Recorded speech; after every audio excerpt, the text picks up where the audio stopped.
welcome everybody. My name is Anat Beck. I'm an assistant professor at Case Western Reserve University School of Law. Thank you for joining us today for the second day. I first wanted to thank Tamar and Shelly for organizing this amazing conference. What we'll be doing today in this panel, we'll be discussing private power and crowds. We have amazing speakers and commentators. We'll start with a paper by Shelly Kreiczer-Levy from the College of Law and Business, Crowd Pleaser, the Remaking of Individual Rights in Digital Spaces. And our commentator is going to be Albin from the Hebrew University of Jerusalem. Anat, the stage is yours. Thank you, and hi everyone. Lovely to see you on the second day of the conference. Thanks Tamar and Shelly for organizing this wonderful event. Very interesting thus far. From the panel I participated in yesterday. My name is Einat. I'm from the Hebrew University. I do labor law and technologies within labor. And I had the privilege to read Shelly's paper titled Crowd Pleaser, the Remaking of Individual Rights in Digital Spaces. I found the paper to be very interesting, and I love the direction that Shelly puts forth in this paper, and I hope that my comments will benefit her to develop it further. So I'll begin first by introducing the paper and the argument that Shelly puts forth, and then I'll provide some comments on my own. So Shelly's paper introduces the idea of what she calls crowd-based rights. Crowd-based rights are rights that are created when a user gives consent to an online platform or digital software, that enables them to participate within a crowd. And such participation actually entails rules that are set solely by the platform or software owners that limit individual rights like the right to privacy, expression, or property.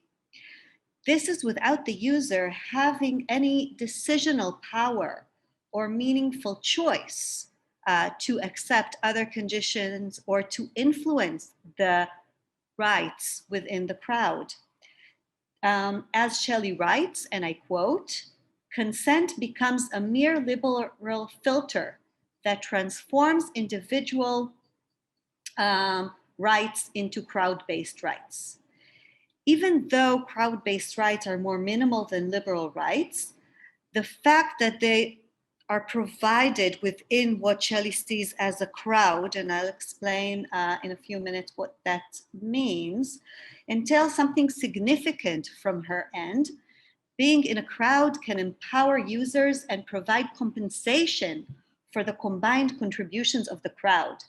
Hence, in this way, there can be compensation for the loss of rights experienced by people that have these crowd-based rights once they give consent." Now, the first part of the paper defines the crowd. And while Shelly refers to what we know as crowds in other spaces, like in social media sites as Facebook and others, she also argues that users of IoT, of Internet of Things, and of AI products, like autonomous cars, digital assistants, and others, also create a crowd.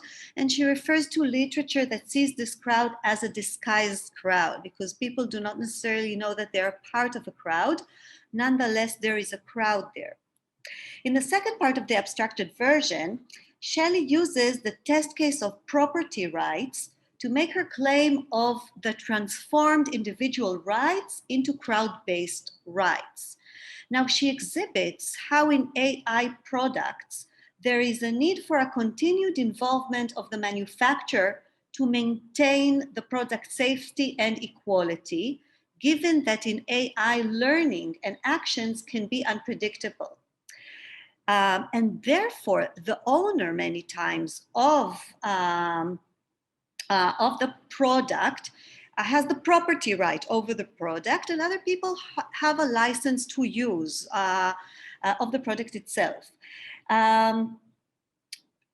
So once agreeing to use the product, users become part of a crowd, again, which is not necessarily known to them, And their use of the product is also used by the manufacturer to provide updates and continue to develop the product, designing new versions or new products.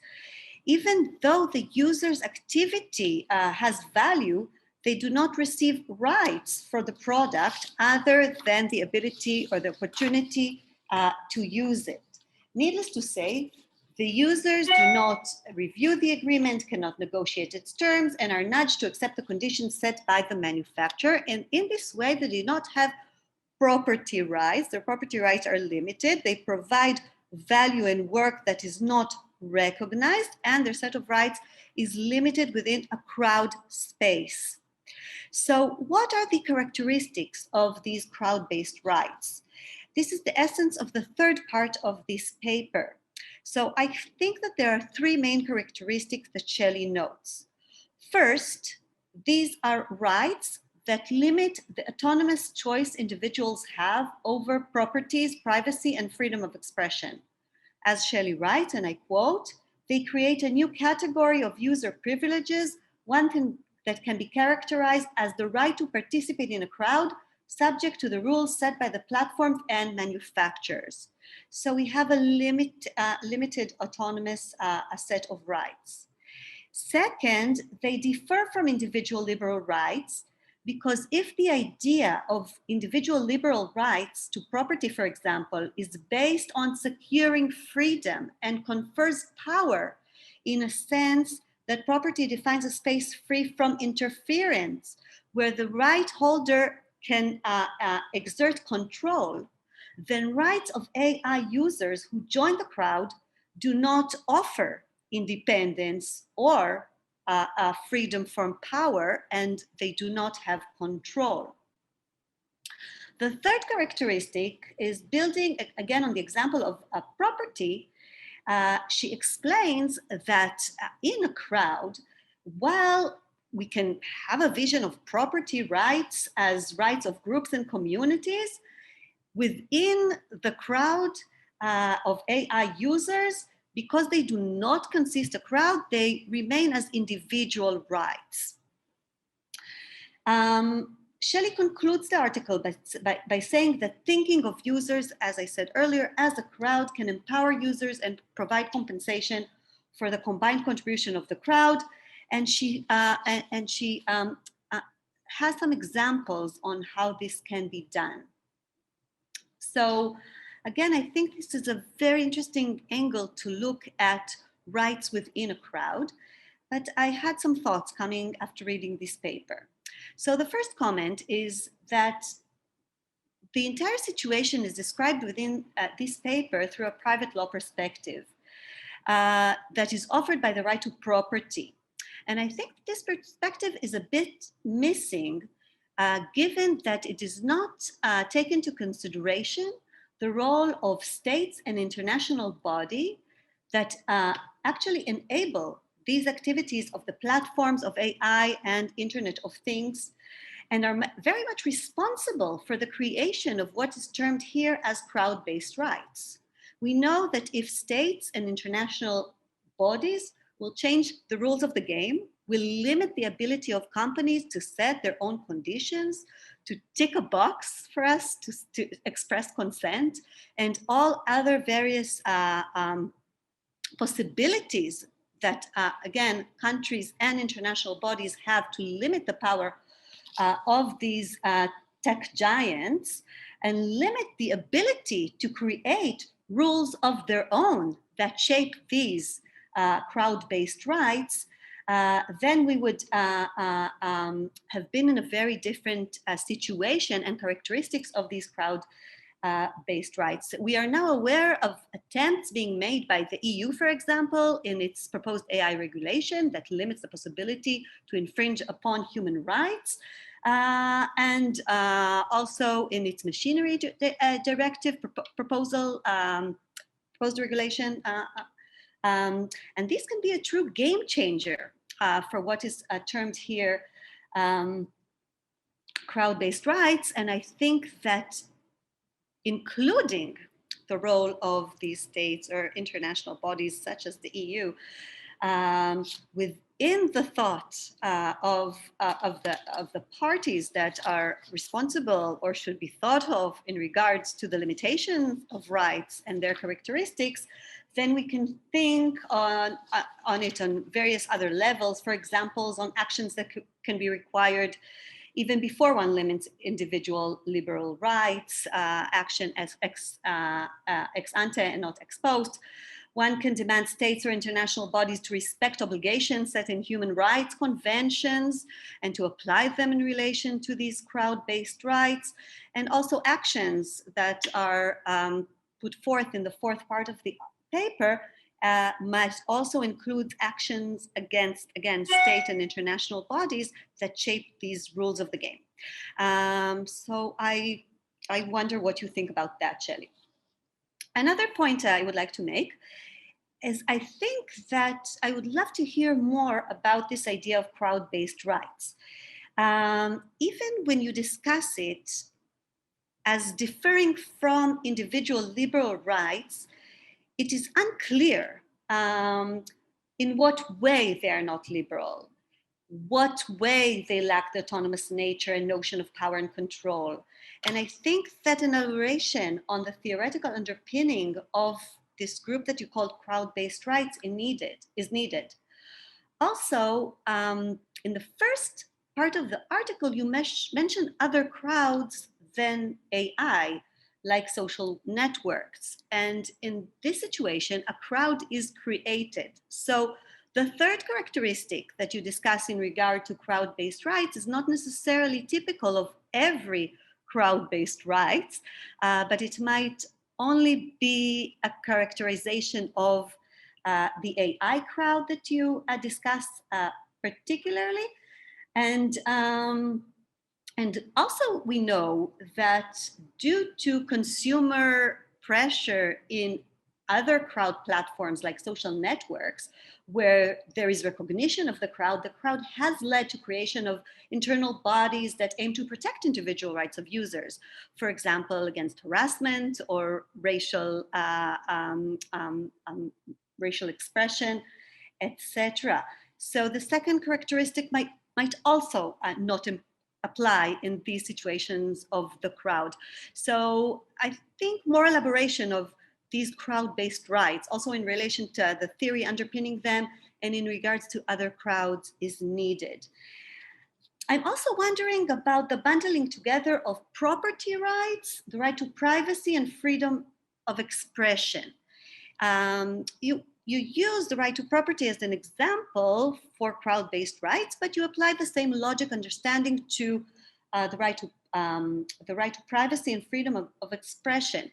But there are differences here. So for example, while one can understand why the baseline of users not having property rights on platforms in AI, in IoT, I think is logical. This is not the same baseline for the right to privacy. The baseline for the right to privacy is that people do have privacy and that the consent required is not enough. So they start differently when they enter the crowd. So when they enter the crowd in regards to property, one assumes that they will not have property rights, but when they enter a crowd in relation to privacy, one assumes that they should necessarily have more privacy rights. Does this affect in any way this notion of crowd-based rights? And is it right to bring them together without drawing lines of differences between these different sets of rights, which we should think about? And you have another minute to sum up. Thank you so much. So my final comment regards the tying of this idea of crowd-based rights and the activities that a crowd can do that you elaborate on the fourth and final part of the paper. And you rightly say that currently the crowd in AI is a group of individuals that are unattached and they're not a community. But I'm wondering whether you can think that the fact that they have a joint experience holders of crowd-based rights or exploited, yeah, in regard to not having rights. If we say crowd-based right, they're more exploited than having crowd-based rights, but is the joint experience of exploitation regarding the rights within these crowds can create a movement and can create eventually something that will make them act to pursue their rights. And the final point is, why not use exploitation instead of crowd-based rights? Thanks so much. Thank you so much, Anat. This was great. Shelly, we're looking forward to hearing from you, presenting your research and answering some of these comments. Thank you. And then we'll open it up to Q&A in 10 minutes. Thank you, Shelly. Thank you, Anat. And thank you, Einat, for these very helpful and great comments. And it is always a pleasure to discuss these issues with you. And before I address each comment specifically, there are a few things that I want to say about the argument. So my project is critical, and it describes two parallel processes. So the process of crowding and the process of decrowding. And I get to the decrowding toward the end, and I do need to improve the structure to make it more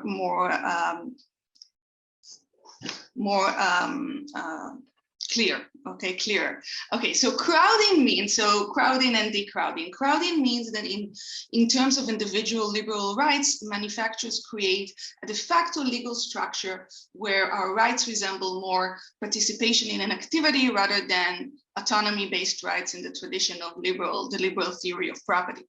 So these crowd-based rights are about flexibility and they're about experience. And the manufacturer retains control over the use of the product and creates the rules of participation in the activity. For example, it limits users' ability to repair products. Now, so this is crowding, but at the same time, the manufacturer works to decrowd users. Now, users' contribution through their use has value. It's the basis for future updates, new versions, new products, but it only has value if we think of the aggregated contribution of all users, because the contribution of each user is trivial. So when it comes to individual rights, users are understood as participants in a crowd, but when it comes to contributions, they are decrowded back to users whose contribution or personal contribution is trivial. So compensating for the crowd's contribution cannot be monetary, as the contribution of each individual is very small, but users can be compensated by requiring manufacturers to provide a number of quality updates or protect long-term usability by giving a certain kind of data portability right. And I think this is all something that we can see and critique once we employ this perspective of the crowd, and I'll say more about that in a bit. So to sum up the argument, property-wise, users of AI products have this, so they own the physical container of the product. They have a limited use right that is subject to the terms of the license, and they have no claim for any long-term usability or data portability. Okay, so now to Einat's great comments. So first, my focus on private law. I see private law as created by the state, and I think that private law regulates relationships and activities, and this regulation is in the hand of the state, or more broadly the law, right, and other transnational actors.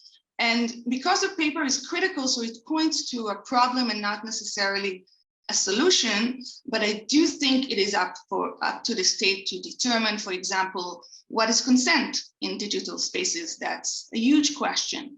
The state can create protections, it can impose obligations, right? Both ex ante and ex post. So it's definitely up for the state to regulate it. And also, I would say that private law can also be one piece of a larger puzzle that has a larger set of tools that can be relevant. Now, to Einat's second point, My use of crowd-based rights has two purposes, really. So one is to stress the inferior position of these use rights when we compare it to liberal property rights. Now, this compromise in rights is not exchanged for group rights, or as I explained in the paper.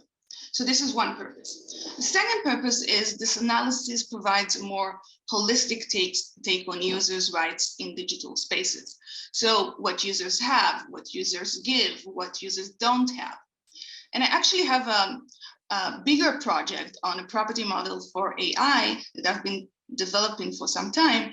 And I see it from my experience in this work is that focusing just on individuals and manufacturers in property misses the sort of the aggregated value of users' contributions. And this is something that the crowd perspective exposes. And it allows us to think about new ways of compensation.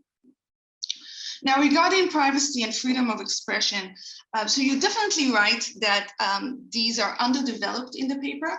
I do focus on property, and I have to think about whether or not I need to mention privacy and freedom of expression generally, but I will say this. I think that we will be able to do similar work. They're definitely different, yeah, like not identical, but similar in the sense that we can see with these rights as well how we have less decision-making power when it comes to forming expressions or making privacy decisions, and our rights are structured as participation in an activity set by the manufacturer or the platform.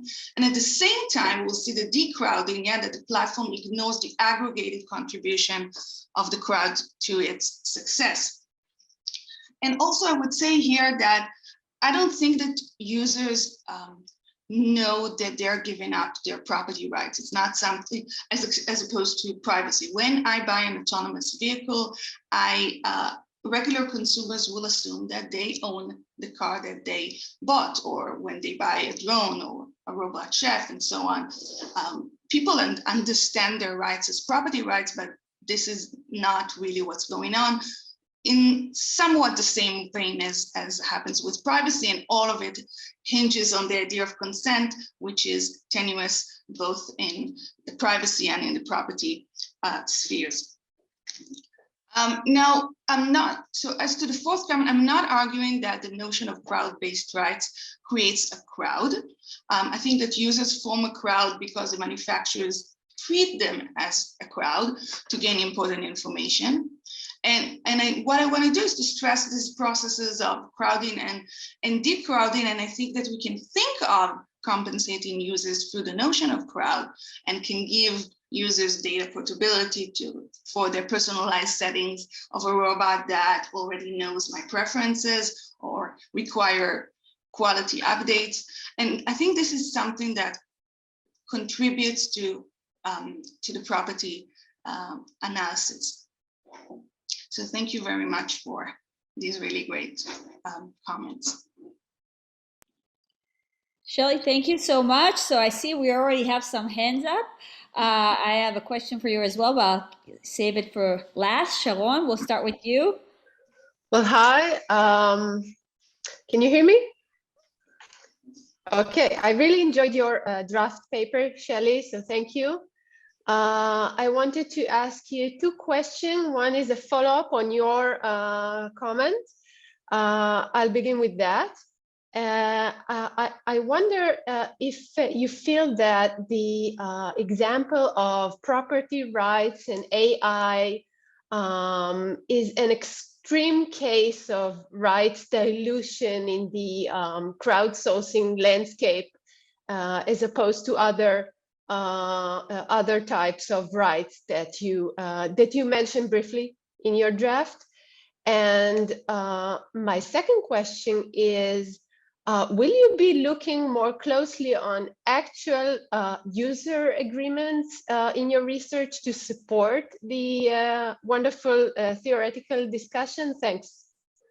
Okay, so thanks, Sharon, for this great question. So I wouldn't say that property is an extreme position as opposed to privacy and expression, I focus on property because I'm a property person, and I think that what happens within the scope of property law is interesting enough, and I think that it is somewhat neglected. So it's not more important, but in a way, it's less part of the discourse that we have now in digital spaces. So more people are focused on privacy and expression than property, and trying to sort of figure out the property issues here.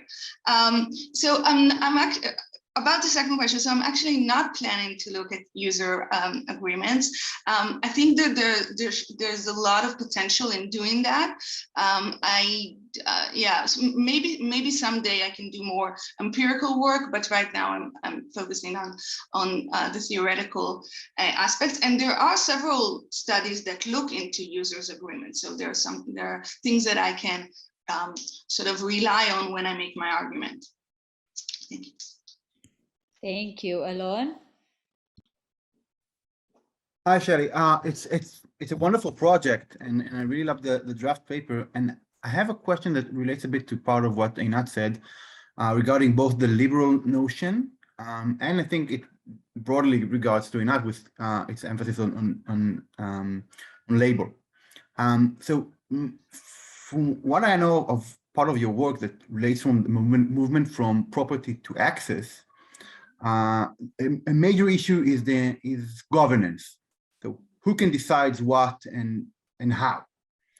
And I try to think about when you talk about both crowding and decrowding, it made me think about what's the value of being in a crowd.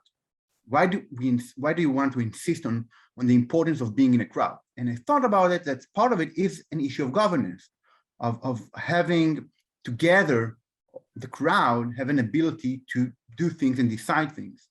And I think that decrowding, in a way, is a problem also of governance, right? Of unenabling people to be a crowd and to act as one, which means perhaps that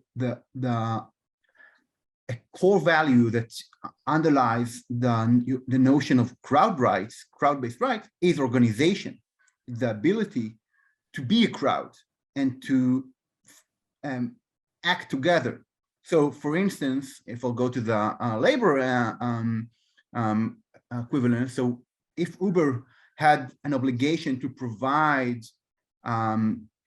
drivers to organize through the technology, through the platform itself, then they could have been a crowd.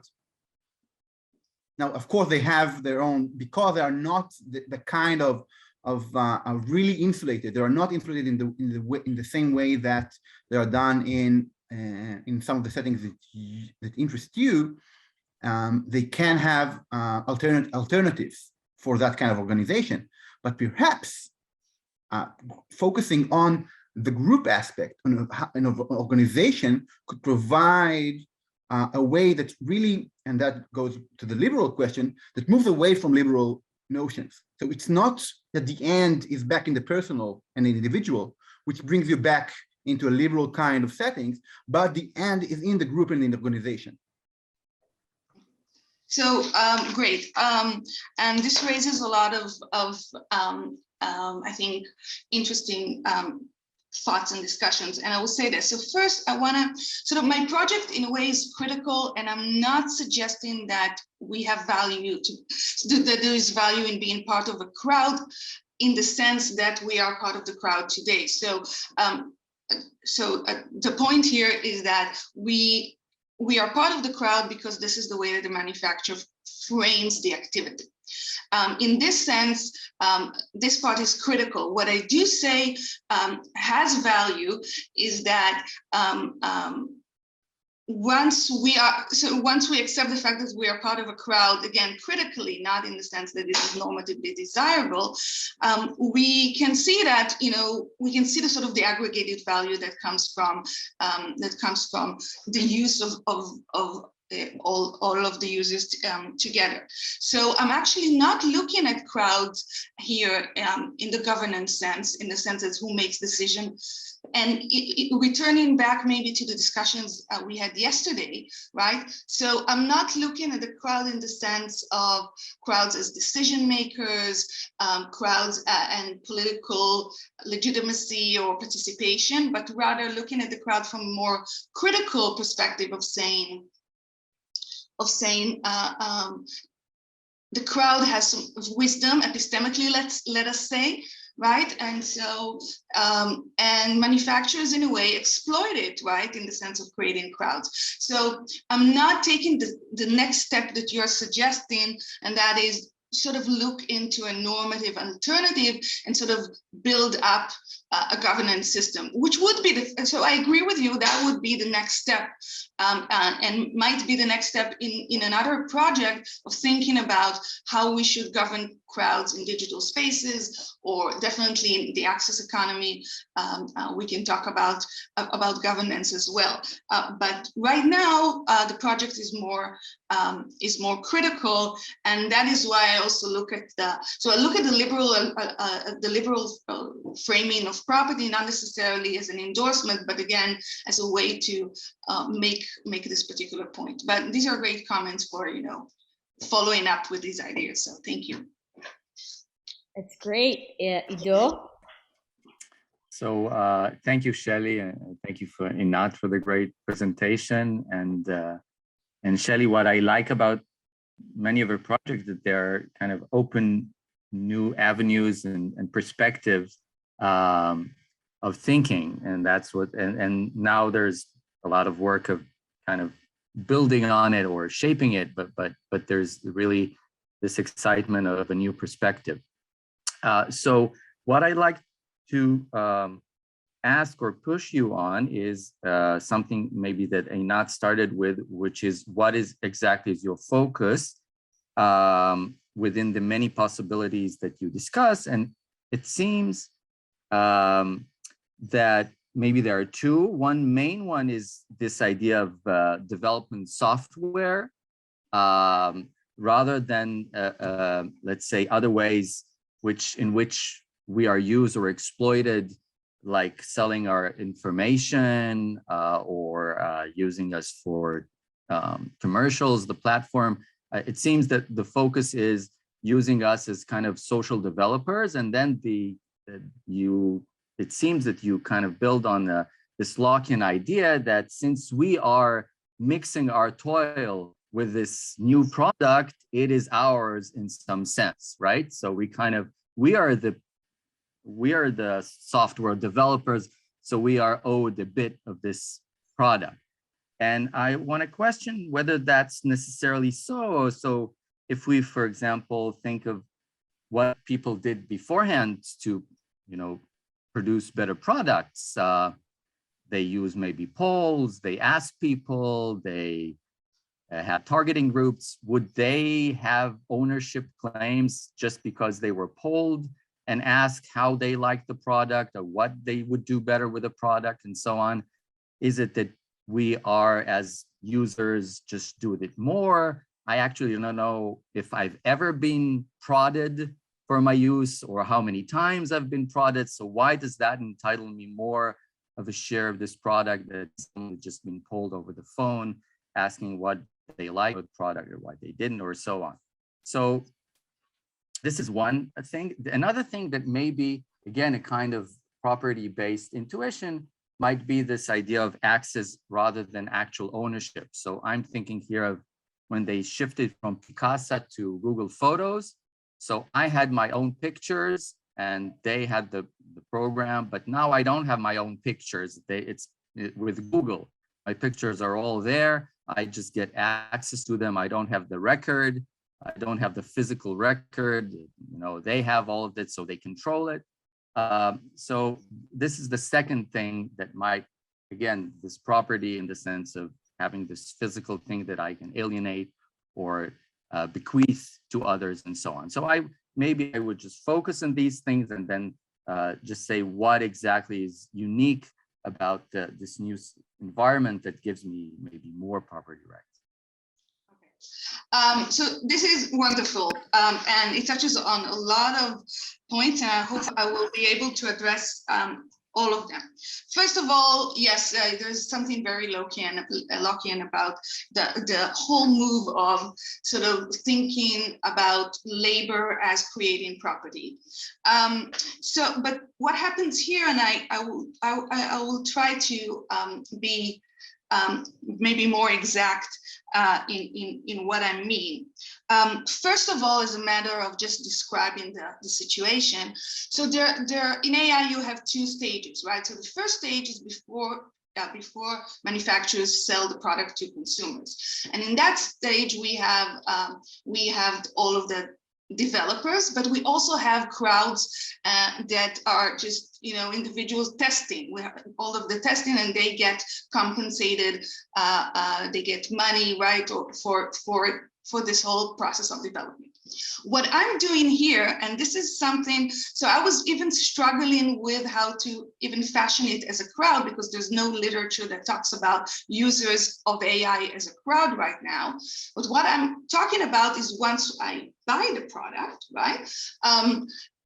In the process of me using it, I create a lot of value from all the information that I gather, right? From if I drive in my car, then the roads may be videoed and everything else, right? So I provide a lot of information for my use and accidents and so on.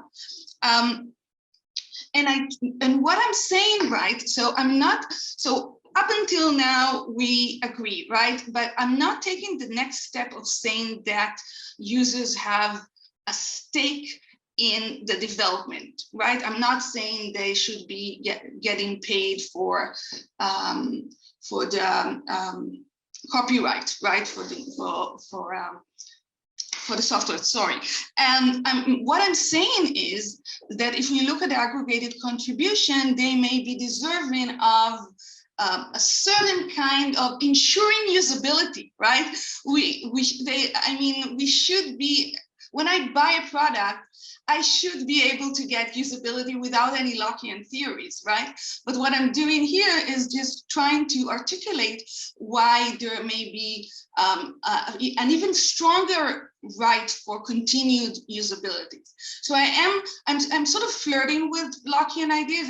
I explain it more in my AI property for AI bigger project, but I'm not endorsing Lockean theory. So more of a flirt, I would say.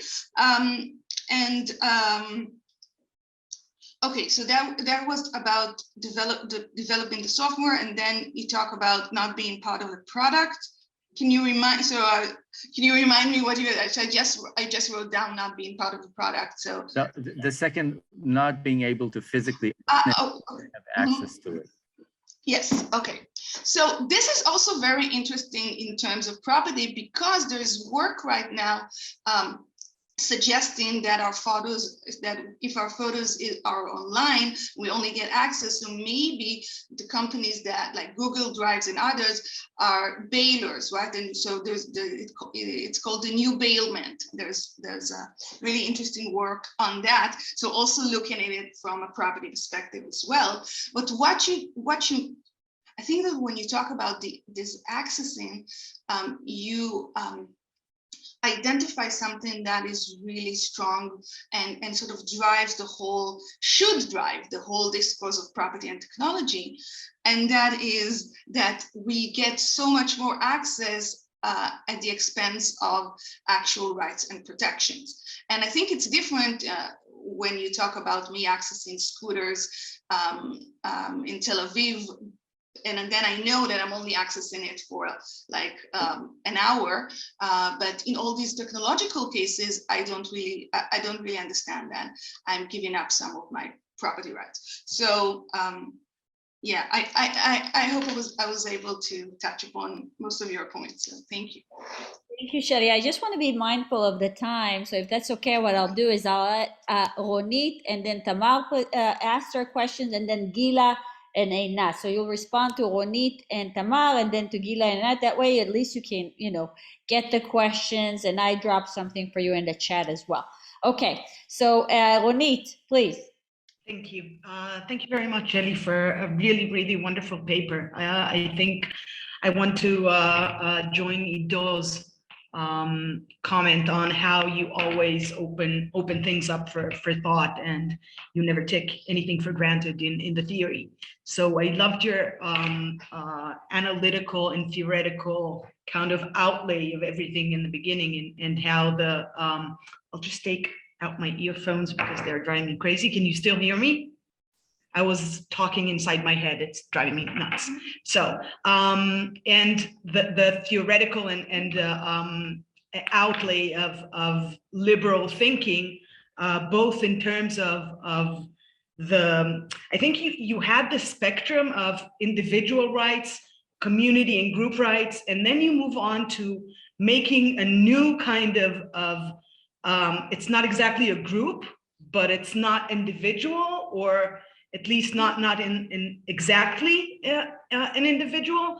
And so it's kind of a new category, a crowd-based rights. And I think that the way that all these three categories influence the way we think about ownership, the way we think about consent, opens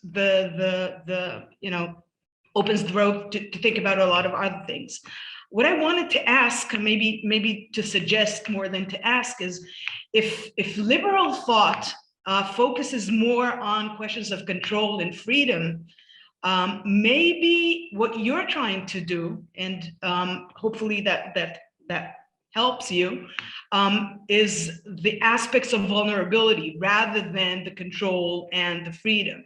So kind of like Anat was asking when she presented the paper in the beginning, this joint experience of exploitation. Maybe exploitation is a bit harsh in the context of users of an app or AI or whatever, but possibly vulnerability, to think about how these different categories is influenced or is structured by different types of vulnerabilities. As an individual, we carry some vulnerabilities, as a group, others. As a subgroup, like a crowd, which is a bit more dispersed than a group, but more robust than an individual, maybe we can talk about other types of vulnerabilities. So maybe just that is something more to think about. So not sure if it's a question or a comment, but yeah. Great. Thank you so much, Oni. Tamar. I'll be very brief. I think we should distinguish, and I think you actually do distinguish, between a crowd that is this fragmented, dispersed aggregation of individuals, and a political community or a movement which is then able to sort of fight back against this exploitation, as Einat suggested. And maybe if you chose any kind of concept that would distinguish between these two various, very different types of groups, that would help in terms of clarity. Anat, can I respond now to both of them, or do you want to take all four? If you don't mind, let's take the questions and then you'll sum up, because we don't have much time. Okay? Yes, Gila. So thank you, Shelly. I think this is a great project, and I'm looking forward to reading the paper. Just one thought that I had was with regard to how much work the right to be left alone can do in this context as a starting point. Because what we see is that companies usually just as Ido said, they just use our data. And then it's not as before that we had testers which we ask, but they just use it. They just have the right to use it, and then they do whatever they want with it. And if we frame it as we have the right to be left alone, even though we do get to use the company's products, then if they want to restrict that right, they have to ask us for this restriction, and they have to pay us for it. So and the fact that we're in a crowd also makes it feasible, because we can be free riders. So in the same way as we have the right to be left alone vis-a-vis the state, maybe we should have that right vis-a-vis big and powerful companies that try to control our lives through our need for their product. Sorry, Einat, yes. Thanks. So I'm last. First of all, I love the conversation, and thanks, Shelly, for for making clear some of your arguments. And I think that's actually what this conversation takes me back to. And I wanted to hear your input on is back to this idea of exploitation, as opposed to Ronit, who said not to use this word. But here we're talking about actually these crowd-based rights are very different from what you propose in other papers that you do on the community group, feudal set of rights, right? So they are more individual. They're really based on exploitation in a sense that people are doing labor. They contribute to the success and to the financial situation of the companies by providing labor that benefits these companies and are not paid for it at all. So this is exactly the idea of exploitation. Their information is exploited in that sense. Their labor is exploited in that sense. And actually, they're very much treated like commodities because they only provide. So I wonder whether this might be a really interesting Marxist paper in the end. Wow. Okay, so Shelly, if that's okay, let's do this. Let's continue. And then if people want to stay and discuss it during the coffee break, let's do that. I want to make sure that we give the second speaker a chance to get some comments and respond. Is that okay with you? Okay. Is that okay? Yeah, but let me just thank all of the commentators and for all of these suggestions, and it was really great and very helpful. It was amazing. Thank you so much. So we're going to move on, and if people want to stay at the end, this is fascinating. So I love it. So we can stay and continue this in the coffee break. So the next speaker is Anat Ben David from the University of Israel. Her paper is Citizen Participation in Voter Surveillance. Does crowdsourcing democratize political participation? The commentator is going to start, Omri Grinberg from the University of Haifa. Omri, you can take the stage. Thank you. First, thanks to Shelly and Tamar for organizing the conference. Let me just set up my Zoom thing. So thanks, Shelly and Tamar, and thanks to Anat for sharing an excellent and important paper. The paper is titled Citizen Participation in Voter Surveillance. Does crowdsourcing democratize political participation? I'll start with some apologetic framing. First, that I'm talking from home, and we're in a logistically uncomfortable home quarantine. So I'm sorry in advance for any interruptions, such as the whole family coughing or other stuff. And I'm also speaking from my own disciplinary positioning, which is primarily as a political anthropologist with a hint of media anthropology. So I hope my comments will speak to other disciplines present here. So with all that in mind, I'll start with a short summary of Anat's paper, and I'll then focus on two or three points for the discussion. Anat's article is about the use of an app called Elector by the Israeli political party Likud and its leader Benjamin Netanyahu, former Prime Minister of Israel, during the last two of four elections that took place in Israel between April 2019 and March 2021. As a side note, I understand that I'm completely confused about this string of elections, and Anat's paper helped me understand that there were differences between them. I'll quote from the article to summarize it, because I thought Anat's writing is really clear and concise, so I didn't see a need to change it much. Elector was tutored by Netanyahu during his intense campaigns on social media. The app and its system contained the entire Israeli voter registry and allowed anyone with a password that is meaning not only the official campaign stuff, but anyone who got his or her hands on the password for some reason, to browse any voter's name and their personal information, such as an address, phone number, names of family members, and the location of their polling station. However, the app's intention was not only voyeuristic, meaning it wasn't only about people looking up other people. Instead, users have been asked to add information about other people, link family members, update their contact details, and report whether or not they are Likud supporters. All this without necessarily the knowledge or consent of the person about whom the information was added. When the user added information about a voter, the voter was added to the user's list. She then became responsible for ensuring that people on her list vote on election day. So if the people were Likud voters, then the users were encouraged to promote their that they would go and vote. And of course, if the people on the list were not Likud voters, then it didn't necessarily matter. There are some screenshots from the app,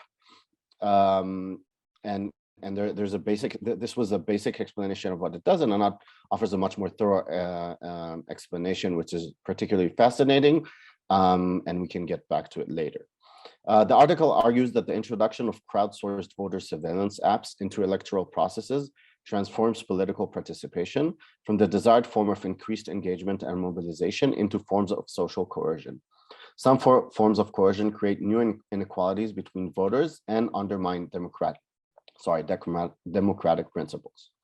Anat's study uses elector as a case study to explore the inherent contradictions of crowdsourcing between civic engagement and the exploitative use of amateurs' labor. When crowdsourcing asks voters to track and provide information about peers for political gains, can it be seen as democratizing political participation? And Anat's answer is no. I was really inspired by how Anat so expertly integrates different scholarly fields and thematic threads, and she positions the paper so that the literatures and subfields from which it draws are clearly outlined and synthesized. The article's main themes can be summarized based on its subsections. First, there is the context of surveillance capitalism and the influence of tech on political campaigns. Second, Anat relates the use of elector app to more traditional forms of social pressure and door-to-door canvassing, which I thought was a key analytical framing that ties digital crowdsourcing to voter surveillance. And the third theme is the social life and political implications of such crowdsourcing. The article concludes with a powerful and detailed explanation of the following claim. These political practices, meaning elector, digitalize social pressure and door-to-door canvassing as additional layers of data. These data are about voters, and the data can be used and further extracted and manipulated, really, by political parties. The infiltration of surveillance and coercion into the very heart of democratic infrastructures fundamentally changes how we understand political participation and engagement. The utilitarian systems currently in use for managing voters are emptying many of the principles of democratic participations from their original meaning. So that's Anat's summary, and she unpacks several claims from this general argument. So that's it for the summary of the paper. I'll add a few of my own comments, hopefully 3 of them. I thought that the paper is really important in another dimension that Anat does not explicitly note, at least not in the current version of the paper. And that dimension is understanding political populism. I understand the elector as a part of a wider strategy. It's one dimension of surveillance and mobilization. Another was the attempt to intimidate voters through filming in and around voting stations in one of the election cycles. So there were other means in which voting was mobilized or used as means of surveillance, and elector is one of them. Maybe a particularly important and dominant one, but one of several. Specifically in the context of crowdsourcing and the individual, I thought that a useful theoretical framework for understanding elector could be publics, like Michael Warner's notion of publics and counter-publics, and there's a lot of literature on that since. Specifically, the cultivation of publics through media and tech, a point that relates to some of Einat's comments on Shelly's article that we just heard.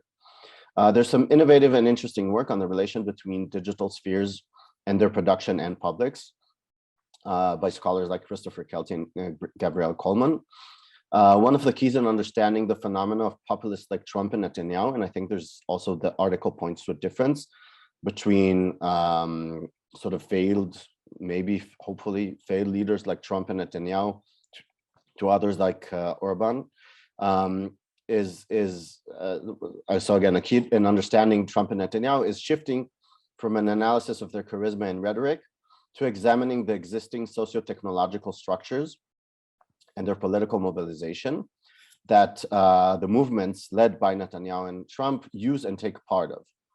I think Anat's paper starts to show that these efforts, I mean, how these leaders use socio-technological structures.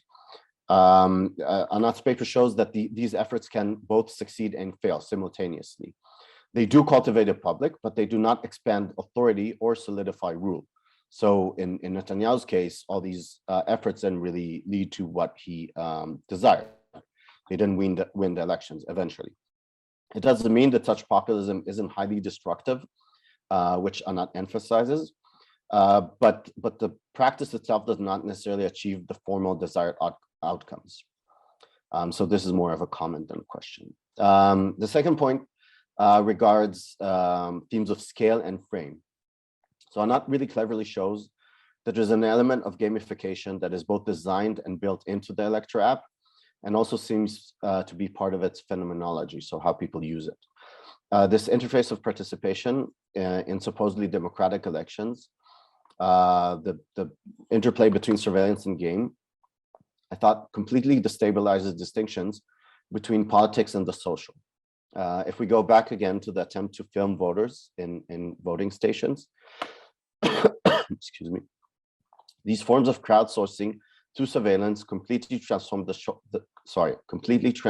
social into an extension of and for the leader. This relates crowdsourcing to early 20th century intellectual responses to fascism. So Durkheim's notion of collective effervescence and Freud's dark perspective on masses. Sorry. And a question to Anat is if you can, maybe it would be interesting to unpack the bureaucratic hierarchy and the social processes, the social interactions of Elector. I think that sketching this as both structure and practice adds an important and interesting layer to our analysis and to possible theorization. I'll repeat a point I said earlier. Maybe the goal of using Elector isn't the formal objective of winning the election, but rather the point of using it is the effective resonance of the system itself. And so how people use it and how people speak about it and its very existence, and the very willingness to use it by both the party and members of the party and others. So understanding Elector as one of a set of practices and structures around a main figure or a main symbol or a main ideological interests is more akin to ethos in the Geertzian sense. And the ethos here is obviously profoundly authoritarian. So if I'll say this more explicitly, I think Elector is another indication of fascist practices within contemporary politics and how citizens are mobilized to take part in it. I'll try to survive and make my last I hope point. you feel better. But Thank you have you. 4 minutes to sum up. Yes. No, the last point is the question of agency. I think that for now, Anat makes a couple of interesting points, framing agency between a degree of willing appropriation and subjects agency, and to those who are subsumed, so they have no agency. And I thought that following literature like Saba Mahmoud and thinking beyond the liberal notion of agency could be really helpful in understanding people's agency within the structure. That's it. Thank you. Great. Thank you, Anat. It's your turn. You have about 10 minutes to respond. Thank you, Omri. Thank you so much, Omri, for these very insightful comments, which I find so helpful, in particular because I'm neither a sociologist nor a political scientist. So all of these suggestions direct me in good ways that I actually felt that were missing in my thinking of this. This is, of course, work in progress. Just experiencing the app, first-hand experience of the app in real time struck me as something that requires further thought on how to frame what I am witnessing and what others are witnessing. And in a sense, what intrigued me was this actually dual movement. One of this gradual takeover of the logic of surveillance as the imperative of elections. And that becomes almost like the baseline or the default of every campaigning technology or every political campaign, not just in Israel, but also elsewhere. So how that became a default, and now moving beyond top-down surveillance used by political parties on voters or citizens to actually penetrating social surveillance, participating in that process, and how political participation is translated into forms of surveillance that is still something that I have no other word but struck me as difficult to comprehend. And the other question that was difficult for me to comprehend is why do people cooperate with it? Or why are they so happy to take part in such a project? Is it out of this authoritarian logic, as you said, and I was afraid to make explicit in the paper? Or is it something else? Is it ignorance, perhaps? Or so why are people cooperating with these new utilitarian systems? And then in thinking about this, and also within the frame of crowdsourcing, then starting to look there's so many contradictions, both in terms of how crowdsourcing is defined and also at how political participation is defined in these contexts. Actually creates new, I think, boundaries and crossing of boundaries. The first is this convergence of technologies and the logic of surveillance and digital marketing and campaigning and social pressure and canvassing, and all of these are meshed together now into how we understand political campaigns. So this is one kind of convergence or marriage of new kinds. And on the other hand, these contradicting logics of crowdsourcing that conflate participation and exploitation and also co-optation, as some of the literature explains why people cooperate with crowdsourcing or how they feel that they benefit from crowdsourced tasks. So there's a lot of mess, I think, or conceptual mess in this area. And I think what's leading my questions around elector, and of course this has to scale, this is only a very narrow prism of looking at it, is this kind of political participation is self-destructive. Because those who co-opt or participate in this process are perhaps not being exploited as one would think of crowd-sourced labor.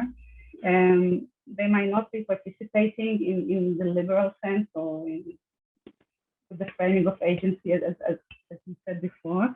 And they're certainly not emancipated. They're actually undermining their own rights and the rights of their peers, and they're subjecting themselves and their very close friends to surveillance.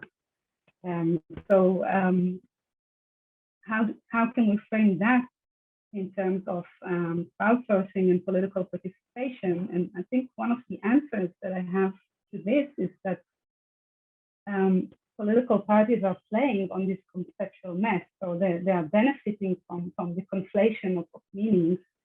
So saying that elector is a form of political participation and it is democratizing elections through crowdsourcing, that they are the ways of elections or the TripAdvisor of elections, is actually their way of framing crowdsourcing as emancipatory or as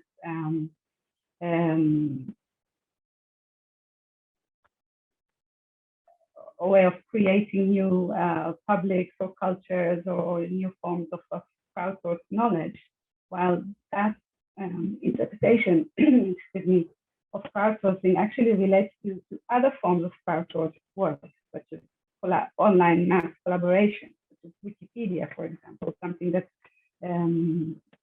keeps the power of the crowd, within the crowd, or within the emerging communities, and not necessarily within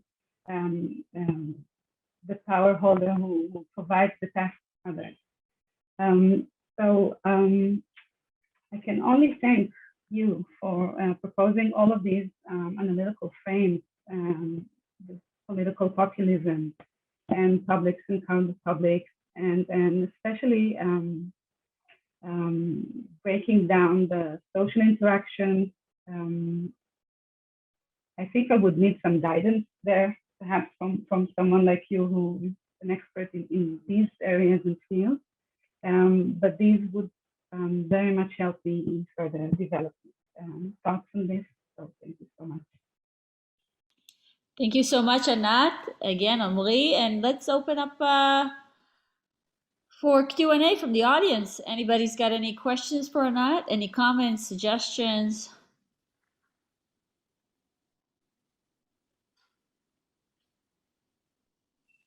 Yes, Gila. Hi, so thank you very much, Anat. I think this is fascinating, and also thank you very much, Omri, for the framing, your frame, which was extremely important and enriching and enlightening. And I just want to try to connect it to our conversations yesterday with respect to Alexandra's paper. And again, you know, the thing that I reacted to yesterday, in which you mentioned, and actually also Jose discussed that in his paper, and you just mentioned that again, Anat, which is what I think should be a clear difference between crowdsourcing on the one hand and political participation on the other, and how the enmeshing of the two together and trying to kind of erase the very bright line that we need to put between those two works in ways that are extremely detrimental to the rights of individuals. So I would actually be interested, in trying to tie these your insights to the insights of the papers of yesterday, and trying to come up with a reflection on whether or not these things, political participation on the one hand, or what we understand as democratic political participation, not authoritarian political participation, which Omri pointed accurately that electors and crowdsourcing, and the differences or the continuities between them. So thank you very much. Thank you, Gila. That was also a question I sent Alexandra after her talk. In the DM, I was wondering how she views the difference between crowds and publics, and I guess these indeed conflating definitions. They're not just analytical, but they're also practiced every day. And I think part of, as you said, this enmeshing of definitions works also to the benefit of those who would like to use crowdsourcing as a form of exploitation, and usually these are those who hold power positions, and they are the ones giving the outsourcing task to the public / the crowd. So indeed, there's more conceptual and analytical work to be done here, and I'll try to develop it further in the full paper. So thank you. Thank you. Yes, Tamar. Oh, thank you very much. I love this project, and we thank you for your really beautiful comments. I thought that was very helpful. I'll try to make this comment. I'm not sure how to phrase it, but I think you're onto something here with the effective impact of this gamification. And I think what the project is trying to do is to reintroduce this alienation from the act of surveillance that's done through this app. And I was thinking about how the usage of the app is structured in a way that retains all control in the hand of the party, right? Who then mobilizes each of the users / voters. and obstructs their ability to think of themselves as a community rather than a crowd, if we go back to the discussion we had earlier, because it gives them this power over each other to be the surveillors of their fellow citizens that is somehow answerable still to upstairs to the party. So there's an obstruction here in a conceptual obstruction in the ability to shake off this control that's maintained by the party and reconceptualize the citizens as a crowd that could oppose that power. I don't know if I'm making any sense, but I think there's some kind of work to do to think about the directions of control and the interactions of control and how the app is shaping them. Yes, and that also relates to Omri's comment, I think, that when he said that this doesn't necessarily have to be successful. If it only cultivates a certain public with a certain culture, then it has already achieved its goal. So I guess I'm adding that to your comment in further thought on this. And indeed, I haven't done sociological work on this. So I haven't talked to people who use the lecture. I just I gathered a lot of evidence from the app or the app's interface, what in media studies called a walkthrough method. So looking at the interface, what it affords, what are the idealized users or the idealized uses of the app through its interface and its gamified options. But then I think the part I'm missing here is really talking to people and asking them what it meant to them. So talking to Likud supporters and asking them what it meant for them to participate in this. And I think through that, I would be able to answer many of the questions also about the social practices and also about this abstraction to really understand, because as you said, there might be an alienation here from surveillance. People might not be aware that they're engaged in surveillance while they are thinking that they are engaging in political participation or helping the political parties. Thanks. Thank you so much, Anat and Tamar. Next will be Ido. After Ido, I'll read a comment by Omri and then make a suggestion as well. So please, yes, Ido. So thank you. This is a fascinating paper. I would just push you to emphasize what exactly makes us uneasy about this particular app versus other uses of technology. As you mentioned, it started, I think, most strongly came to the attention with the Obama campaign, and I guess there are a host of ways in which technology is used. Maybe we are harvested some information about what kind of websites we go to, and therefore we're targeted for this one for the messages we get over the phone, and that's troubling. And probably the information or activists are asked to find as many people that they think might be the supporter of their party and gather them to some kind of data. So where exactly does the line cross in this particular app? What exactly makes us uneasy? So it might be the game aspect, but this just seems like, a matter of degree rather than different kind. It might be the fact that it's all open to everyone. That's a matter of privacy. And that's kind of surprising to me that it's open to everyone just in terms of privacy law. And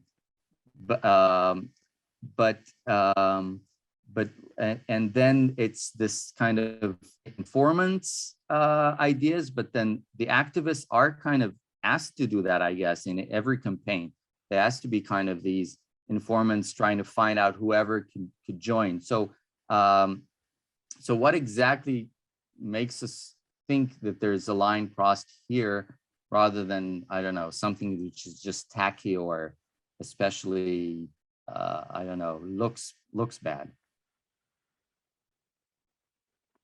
Should I answer Anat or wait for another comment? You can answer and then I'll read out Omri's comment. Okay.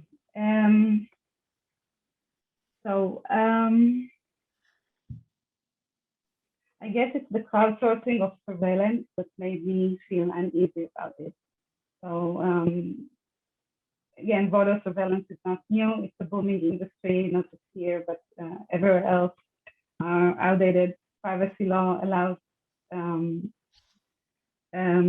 for technological innovation here that is not possible elsewhere, but still this is not what made me uneasy. It is the penetration of the logic of surveillance into the social fabric of political participation. So where it means that your idealized way of contributing to the elections is by supervising your friends. And the creation of a unified data system that has total control over voter behavior on election day. That's in fact talking about, and I didn't relate to any of the legal aspects in the paper because I'm not a legal scholar, but there are many legal dilemmas involved here. The Supreme Court didn't find that the elector was violating the privacy law, for example. But questions about voter secrecy, for example. So the use of this app actually erodes the very possibility of voting in secret. So not just knowing what you voted, because that is something that they already presuppose in advance, because they've already profiled your political views without you knowing, but also the very fact that you have voted is known, registered, and it's also visible to your peers without you knowing that they know that you are voting. So this interplay between knowing and unknowing and social suspicions between citizens, those surveilling others and others being afraid that perhaps you know something about me that I do not want you to know. How does that affect free will? How does that affect these sacred principles of privacy and secrecy and equality in elections, in voting? So to me, these are very deep questions about the entire electoral process and what it means when elections and surveillance are now married. That's great. Thank you so much, Anat. I also have a comment for you, if that's okay. So, as you know, and that's part of your suggestion, is currently we have digital technologies that reshape electoral processes around the world. And I think what can be very important here and useful is with regards to electoral observation, because that's also being transformed digitally through crowdsourcing, through monitoring. And as you know, you have individual citizens, they're able to use social media, mobile apps, different kinds of websites.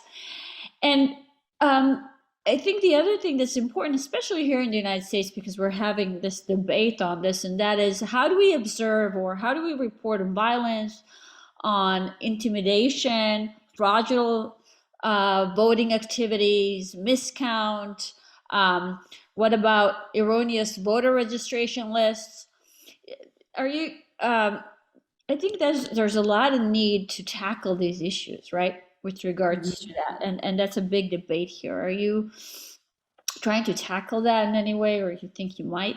That might be some important. That would tap into a different project I'm trying to working on currently about epistemic cultures in digital environments, and I guess everything that has to do with bottom-up knowledge creation in democratic participation is something that interests me a lot.